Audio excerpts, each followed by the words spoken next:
26.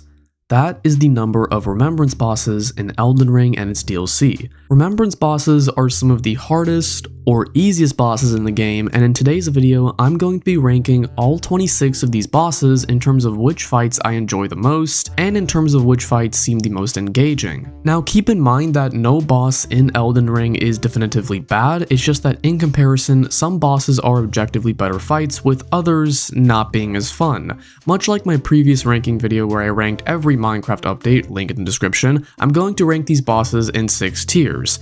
F, D, C, B, A, and S, with S being the best and F being the worst. In addition, the scaling for this ranking is quite odd because of how good the boss designs in Elden Ring are. Think of it like this. Bosses that score a 75 to a 79 would be F tier, 80 to 84 D tier, 85 to 89 C tier, 90 to 94 B tier, 95 to 99 A tier, and a perfect 100 is an S tier fight. Although I'm not using that definitive scaling, that's just a rough estimate as to what the scaling could be. So with no hesitation, let's get right into F tier.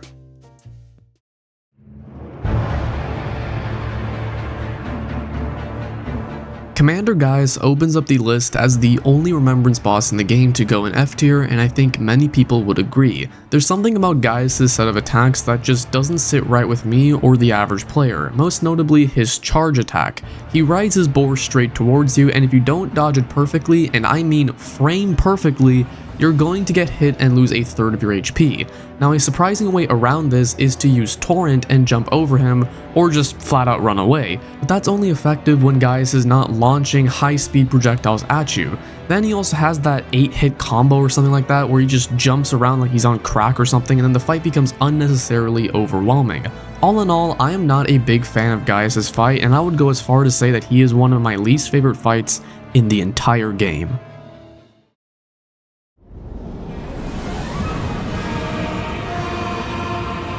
The Fire Giant opens up the D tier not as a bad fight, but kind of a boring one. Okay, I shouldn't say boring because it's not boring, it's just not as fun of a fight for me as bosses higher up on this list. The entirety of this guy's first phase is just you camping at his feet and slashing his ankles for a good minute or two, and then running away once he starts pulling fireballs out of his stomach. Then eventually he goes into his second phase, and it's pretty much the exact same thing except a tad bit more intense. Now I will admit the cutscene for his second phase is really good, and there are some attacks that are kinda challenging to dodge, but for the most part the fight can just be summarized by hitting his feet and then running away. Now it's not really From Software's fault, it's just that bigger bosses are harder to balance and make entertaining, and I'll say this one more time, this is not a bad boss, it's just not as good as bosses higher up on this list. I think D tier is a great spot for the Fire Giant.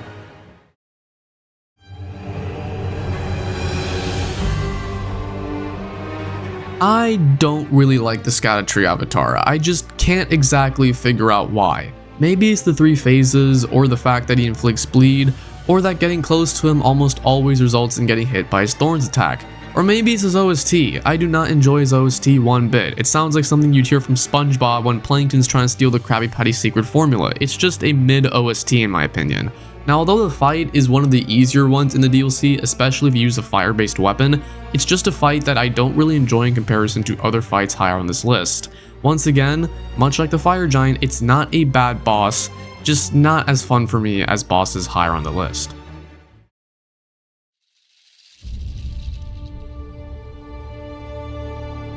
Now the C tier is meant to represent bosses that are smack dab in the middle in terms of enjoyment. None of these bosses are bad at all, and quite frankly they're decent or even good bosses. But because of how insanely good the boss designs in Elden Ring are, I have to scale this list in such a weird way.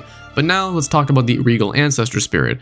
It is a very good boss. I believe you fight this guy in Ronnie's questline, which goes to show you how stacked that questline is. And the way you get to the fight is also quite cool. You have to find 6 of these little pillars and light the flames. I believe that's what you do.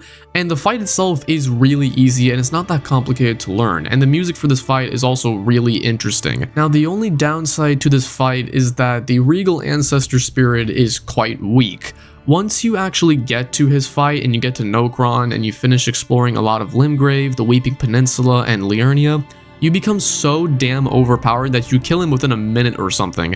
It was so weird to the point where I didn't even know that this guy could heal himself, because that's how fast you can beat him. Aside from the fight itself, the thing I do like the most about this guy is easily his OST. Definitely one of the more underrated OSTs in the game, and all in all, this fight is really good and I do enjoy it quite a bit.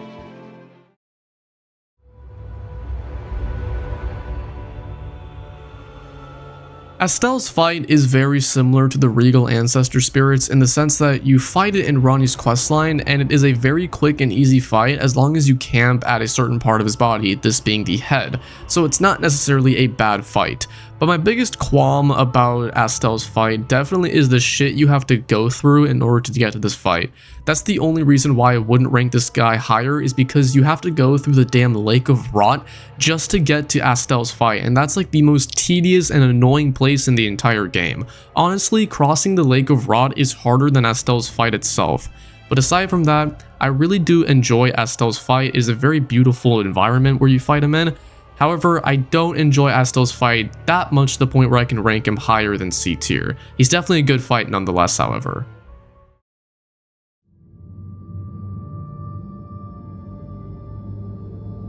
Now, in my opinion, the Putrescent Knight is a boss that barely edges out C tier, and for the most part, this is a fight that I am not that good in. Part of the reason for this is because the Putrescent Knight is not your average mounted enemy like the Tree Sentinel or the Knight's Cavalry, for example. What I mean by this is that the horse itself can move around and attack you along with the knight.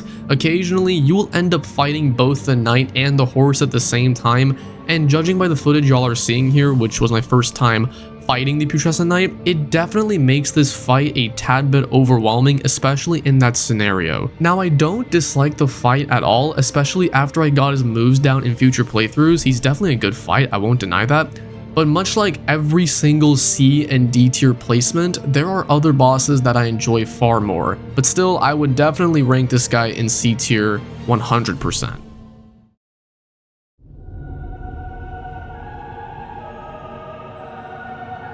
Now, I get it, Metter is a very good fight for the most part. There's a lot about her fight that's interesting, especially the lore with the 2 fingers, but again, this is not a ranking based on lore. Metter's fight is just meh. Nothing more, nothing less. The only reason why I was able to beat her so fast was because I was over leveled for my Scadutree fragments, and I didn't need to adapt my strategy nearly as much, unlike other bosses higher on the list. And much like a lot of other big boss fights in this game, you can effectively camp at her feet, or fingers, I don't even know anymore, and as long as you dodge the finger attacks and that one helicopter attack she has, it's GG. She's not going to be able to do anything to you. Now, I know the footage you're seeing here doesn't look very good, but keep in mind this was like my first time fighting Metter, but I was still able to beat her on my first try. Personally, I like fights that are more engaging and challenging, but that's just my preference. Metter also spawns these little finger creepers, and to be honest, they're not a big deal, but if you don't deal with them quick enough, they get annoying fast. And also, I'm not a massive fan of her OST, so that's another reason why she's in C tier and not in B tier. Likewise with the previous C tier bosses, she's not a bad boss, it's just that I don't enjoy her fight nearly as much as bosses higher on this list, and you're probably going to hear that reason a lot for the remainder of this video.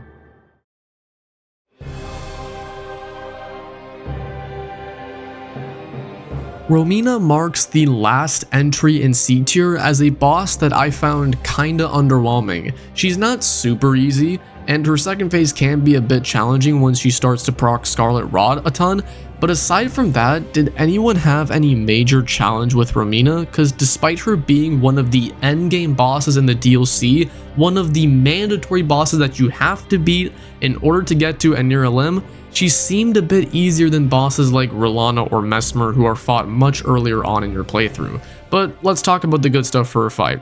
She has one of the best OSTs in the entire game. I will stand by that. And also, her combat mechanics aren't even that broken. She has a ton of moves that are very easy to dodge, that are very easy to read, so that's a very great thing.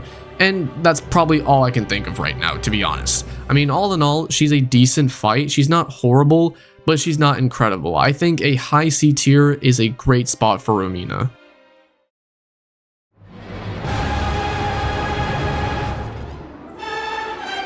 Godric the Grafted marks the first entry into B tier and is typically the first Remembrance boss that you kill in Elden Ring. As the first major boss that you fight, he gives you a real taste of what to expect in Elden Ring and if you're not prepared for a fight. He also introduces the whole Remembrance mechanic along with the Great Rune mechanic, and speaking of Great Runes, his Great Rune happens to be the best one, so that's another point for him, I guess. Now I know that he is the easiest Remembrance boss in the entire game, and people might have found him underwhelming because of how fast they could beat him, especially if you explore the entirety of Limgrave and the Weeping Peninsula, but that doesn't influence my placing of him in B tier. The whole grafting thing is what makes him unique in my eyes, as he's the only main boss that has that mechanic. I remember the first time fighting Godric and him attaching that dragon head to his arm, like that was the most unexpected thing in the fight. I didn't even know he was going to do that, but the thing is, it doesn't even make the fight harder, just a lot cooler him breathing fire from a dragon that he grafted on his arm. And you certainly can't forget how good both of his cutscenes are. And then there's his OST, especially the second phase, definitely worth remembering. There's a reason why they play his OST in the end credits, because it is a very good OST. All in all, I think Godric is a nice B tier fight.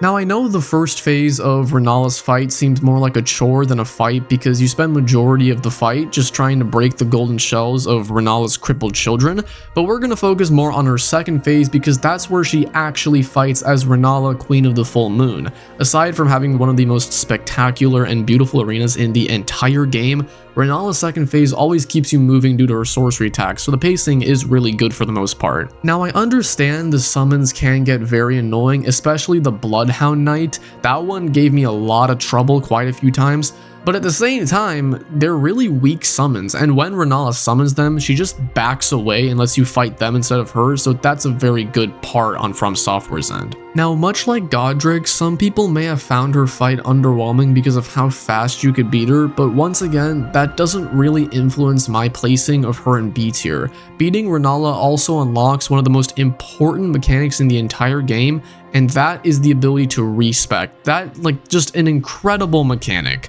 B tier overall is a great spot for Renala.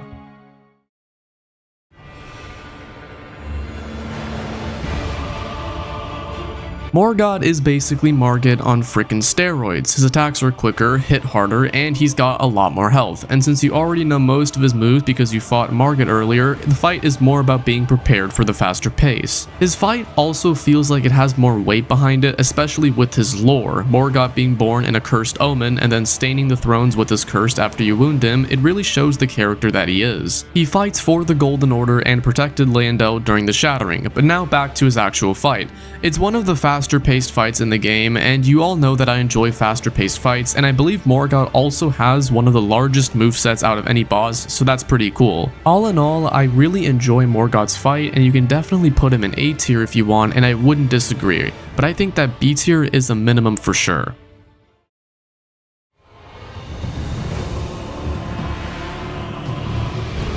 Rykard's fight is one of those fights where From Software gives you an overpowered tool to make the fight extremely easy, taking away every ounce of difficulty that the fight initially had. Now then again, you don't have to use the Serpent Hunter Spear, and you can instead camp at the serpent's body and just spam left click, and that's pretty boring if you ask me. As such, the fight is sort of a gimmick battle depending on whether or not you use the spear, but aside from that, Rykard is easily one of the coolest fights in the entire game. The design of Rykard having fed himself to the God-devouring serpent, and then the cutscene of him emerging is just amazing, along with Rykard's voice lines. Those are easily some of the best voice lines I have ever heard. Now, despite Rykard having the most amount of HP out of any boss in the game, including DLC bosses, as long as you use but don't abuse the spear, the health really doesn't matter, and I feel like it's a perfectly balanced fight. I enjoyed it just enough to put it in B tier.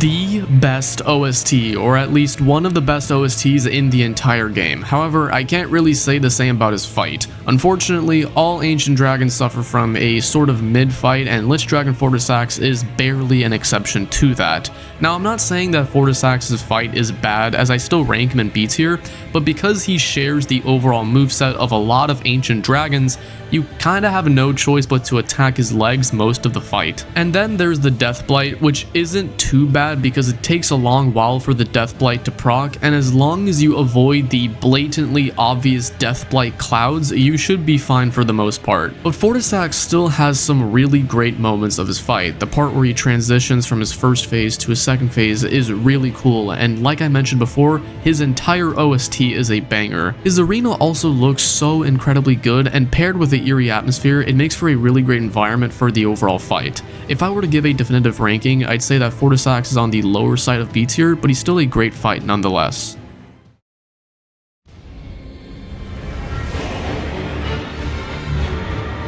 Hands down, one of the greatest OSTs in the history of Souls and Souls-like games, the Divine Beast Dancing line, and just to be specific, the one that you actually get the Remembrance from in Bellarat, not the one that you fight in the Ancient Ruins of Rao, is a very underrated fight in my opinion. Now, I have seen a lot of people dislike this fight simply because of the whole Elden Ring DLC is too hard nonsense rally on social media, and I feel like that's a really bad reason to dislike any boss fight in this game. Just because a boss fight is hard doesn't necessarily mean it's bad, but now let's actually talk about the fight.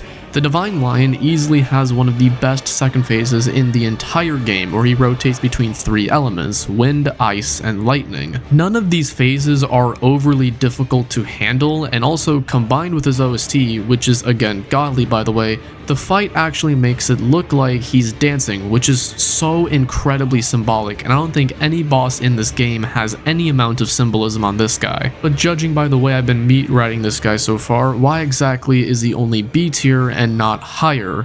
Well, much like every previously mentioned boss, it's just because I like other bosses more. However, I still really believe that this guy deserves a high B tier.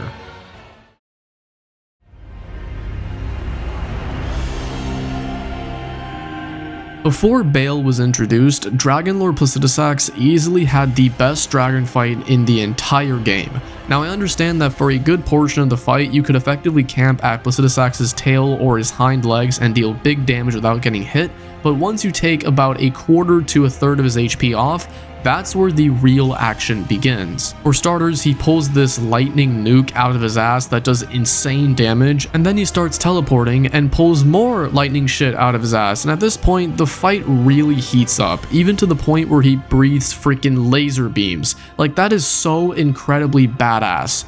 The only downside is that the laser beams and his lightning nuke don't one-shot you. But I guess that has something to do with the lore, since we fight a weakened version of Placidusax with only 2 heads as opposed to 5. And by god, I would love to fight a version of Placidusax with all 5 heads and witness the destruction and chaos that this guy can do, because what we got, albeit still very good, is nothing in comparison. Regardless, Dragonlord Placidusax is easily an A tier and is easily the second best dragon fight in the entire game.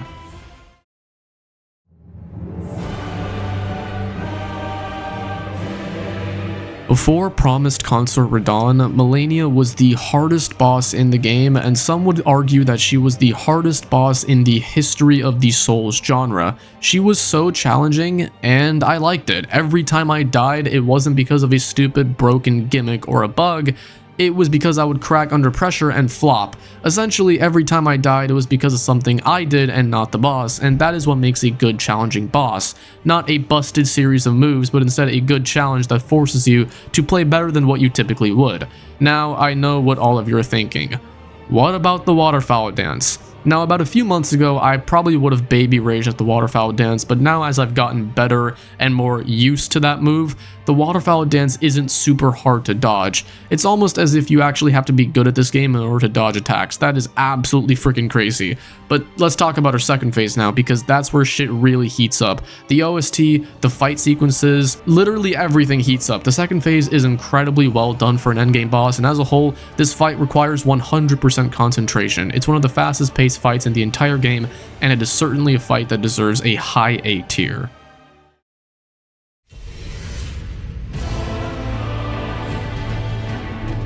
The final boss of Elden Ring needs no introduction. Everyone knows Radagon and the Elden Beast. I mean, this is one of the most iconic boss fights in the history of the Souls genre. Even my friends who've never played Elden Ring know who Radagon and the Elden Beast are because that's how popular these two are. The moment Radagon lifts his hammer and the final boss theme plays is definitely the most memorable moment of Elden Ring. But now let's talk about the actual fight. Radagon's fight is damn near perfect. Fast-paced, check. Epic boss OST, check. Balanced fight, check. I mean, the guy checks every box for a perfect boss fight, but unfortunately, since Radagon and the Elden Beast are part of the same boss fight, we have to weigh both of them together. Now, to be honest, the Elden Beast's fight isn't bad, but it is a bit dragged out, and the footage that you're watching here came from an Elden Beast fight that was over 9 minutes long. That is just freaking insane. The average boss fight length in Elden Ring from my experience is about 3 to 5 minutes, so a 9-minute fight is straight up absurd, but that doesn't necessarily mean that the Elden Beast fight is bad though. The biggest plus side about the Elden Beast fight is that you can actually use Torrent in this fight as of patch 1.12, so hey, that's a good thing. But since we do have to rank them together, Radagon being an S tier fight and my personal ranking of the Elden Beast being a B tier fight, it would have to make this fight a high A tier if you were to weigh both of them together. Definitely one of the most memorable fights I have ever experienced.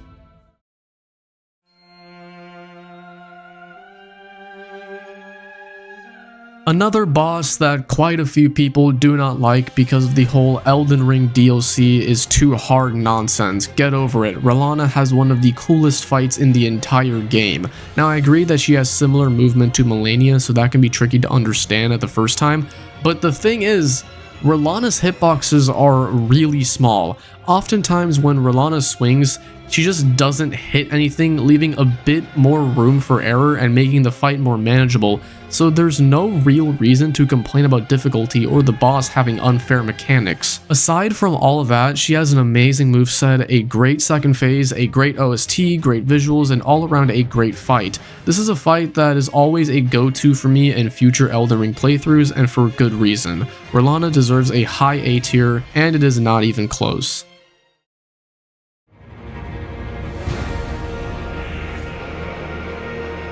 I will never understand the hatred for this boss. Promised Consort Radahn is one of my favorite bosses in the entire game, and for good reason. You take one of the fan favorite characters, Radahn, and make him broken. Genius, if you ask me. Okay, but no joke here.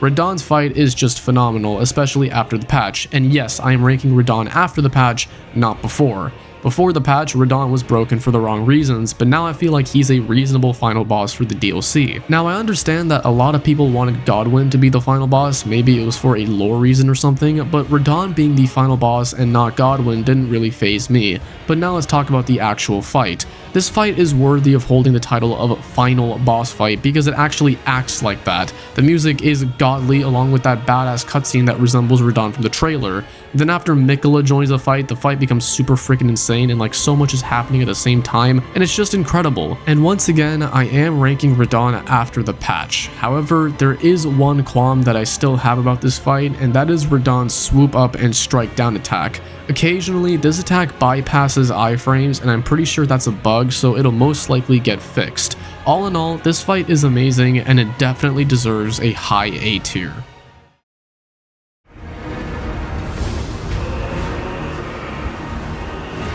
Starscourge Radahn is just... wow, like I am just speechless in regards to how incredible this boss fight really is. Not only does Starscourge Radahn have arguably the best cutscene in the entire game, he also has one of the best OSTs in the entire game, especially that second phase of his. Anyone who's been playing Elden Ring for as long as I have still retains the memories of the first time Radahn came crashing out of the freaking sky like a meteor. Easily one of the best transitions to a second phase I have ever seen. Now, the only thing I'm kind of curious about when it comes to Radahn's fight is why they nerfed him. I'll never truly understand why this guy got nerfed, and I really wish he didn't because I would have loved to have fought a pre-patch Radahn. Aside from that, as a whole, Starscourge Radahn is easily one of the best fights in the game. He certainly deserves S tier, and I think we all know that.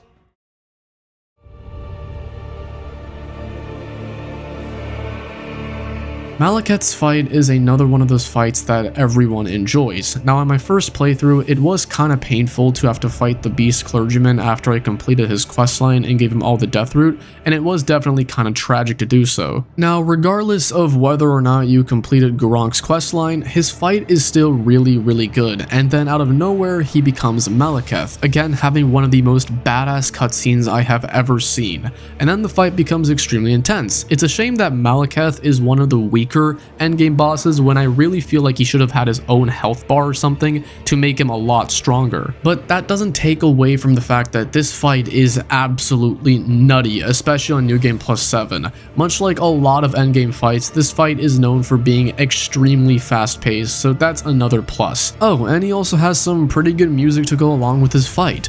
All in all, Malekith's fight is an easy S tier and it is not even close.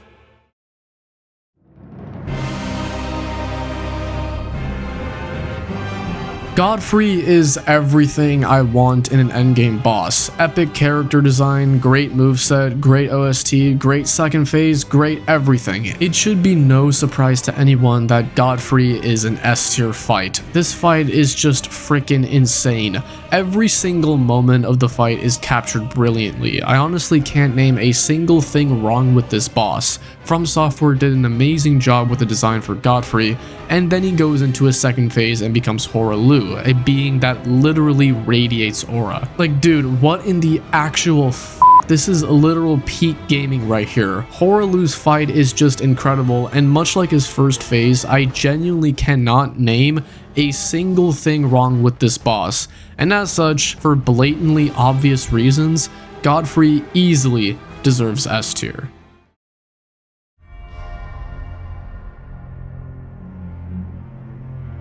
Mohg is one of those fights that everyone looks forward to with every new playthrough, and not just because you have to beat him in order to access the DLC. This entire fight is just perfection. Upon entering the mausoleum, you are greeted with an amazing cutscene, and then a fight ensues with an amazing OST to go along with it. The fight itself is also really good, and I really like how Mohg counts down from 3, 2, and 1 to signal his transformation into his second phase. Mohg also has his own unique mechanic where he gradually drains your health once you get him low enough, and this is him transitioning into his second phase. As he chants to heal 3 times, he cements himself into Elden Ring meme culture for life. Mohg's fight is just freaking awesome, and it's a fairly easy placement in S tier.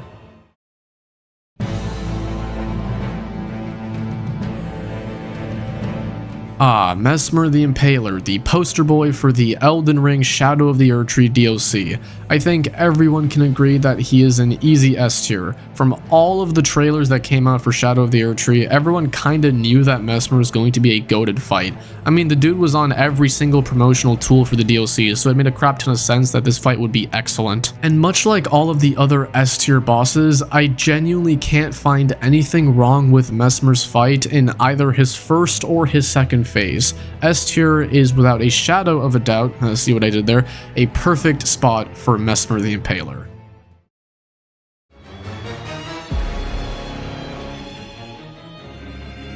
Midra is another fight that I think everyone agrees is one of the best fights in the entire game. From an epic OST to some of the best combat mechanics I have seen, S tier is a perfect spot for Midra. Despite him inflicting madness, which can occasionally get tedious, it doesn't proc that fast, so it isn't that big of an issue. And then his actual combat mechanics are also really good, as he doesn't have any glitched or busted moves, and it's quite an easy fight to learn. And again, much like every single S tier boss I've mentioned, I couldn't find anything wrong with this boss. Midra is certainly an S tier fight, and it's not even close.